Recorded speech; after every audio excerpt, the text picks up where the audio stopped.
இன்று தை மாத பௌர்ணமி. உத்தராயண காலத்தில் வரும் முதல் பௌர்ணமி தை மாத பௌர்ணமி ஆகும். இது தெய்வ அருளால் வேண்டுதல்கள் நிறைவேற்றி தரும் நாளாகும்.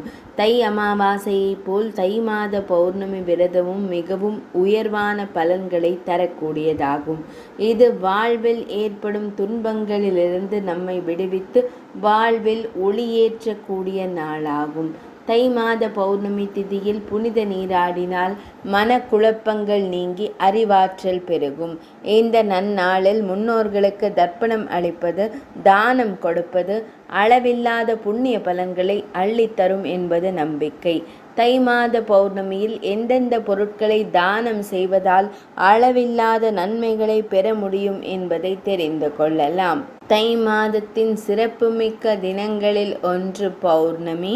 அனைத்து மாதங்களில் வரும் பௌர்ணமி திதி சிறப்பு மிக்கது என்றாலும் தை மாத பௌர்ணமி நினைத்ததை நிறைவேற்றி வைத்து அளவில்லாத புண்ணியங்களை தரக்கூடிய நாளாகும். பெரும்பாலும் தை மாத பௌர்ணமி திதியும் பூசம் நட்சத்திரமும் இணைந்து வரும். இந்த நாளில் புனித நதிகளில் புனித நீராடுவதால் ஆத்மா சுத்தமடையும். அதோடு பெருமாள் வழிபாடும் முன்னோர்களின் வழிபாடும் நமக்கு அவர்களின் ஆசியையும் பாவங்களிலிருந்து மன்னிப்பும் கிடைக்கச் செய்யும். குறிப்பாக திரிவேணி சங்கமத்தில் நீராடுவது மிகவும் சிறப்பு. இந்த ஆண்டு தை பௌர்ணமி இன்று புதன்கிழமை வருகின்றது. இந்த நன்னாளில் குறிப்பிட்ட 5 பொருட்களை தானமாக கொடுப்பதால் அளவில்லாத அதிர்ஷ்டம், வெற்றி, செல்வ வளம் ஆகியவற்றை கிடைக்கச் செய்யும். தை மாத பௌர்ணமி தினத்தில் தானம் அளிக்க வேண்டிய பொருட்கள்: எள். தை மாத பௌர்ணமி அன்று எள் தானமாக அளிப்பது மிக மிக உயர்வானதாகும். இது செல்வ வளம், நல்ல ஆரோக்கியம், மகிழ்ச்சி ஆகியவற்றை தரும். எள் ஆன்மீக தன்மை கொண்டதாகும்.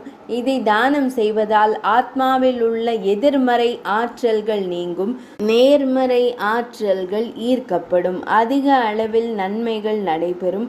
ஆலயங்கள் அல்லது ஏழைகளுக்கு எள் வாங்கி தானமாக கொடுக்கலாம். வெல்லம். வெல்லத்தை தானமாக கொடுப்பதால் வாழ்க்கையில் மகிழ்ச்சி, இனிமை, நன்மைகள் அதிகரிக்க துவங்கும்.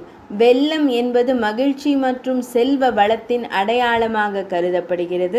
இதை தானமாக கொடுப்பது புண்ணிய செயலாக கருதப்படுகிறது. ஆலயங்களுக்கு பிரசாதம் தயாரிப்பதற்கு அல்லது ஏழைகளுக்கு தானமாக கொடுக்கலாம்.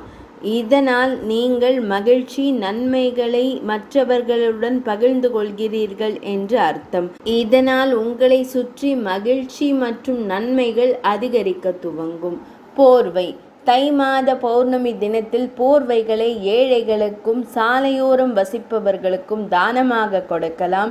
இது நல்ல கர்மங்கள், ஆசைகளை உங்களுக்கு வழங்கும்.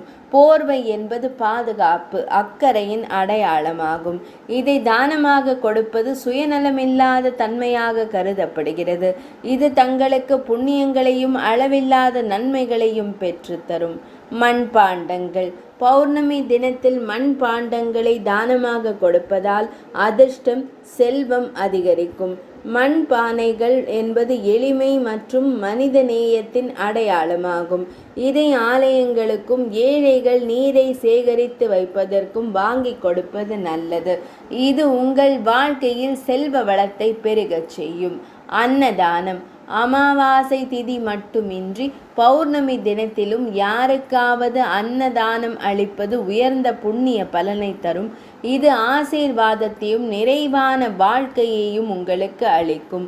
உணவு என்பது நிறைவை தரக்கூடியது. இதனால் ஆதரவற்றவர்கள், ஏழைகள், ஆலயங்கள் ஆகியவற்றில் அன்னதானம் செய்யலாம். இது உங்களுக்கு பெரிய அளவில் நன்மைகளை பெற்றுத்தரும். தை மாத பௌர்ணமி தினத்தில் விரதமிருந்து அம்பிகைக்கு பாயாசம் நைவேத்தியம் செய்து அம்பிகையை வழிபட்டால் ஆயுள் விருத்தி உண்டாகும். முழு நிலவு தினத்தில் கிரிவலம் செல்வது மிகுந்த ஆரோக்கியத்தை ஏற்படுத்தும். தை மாத பௌர்ணமி வரலாறு நிறைவடைந்தது.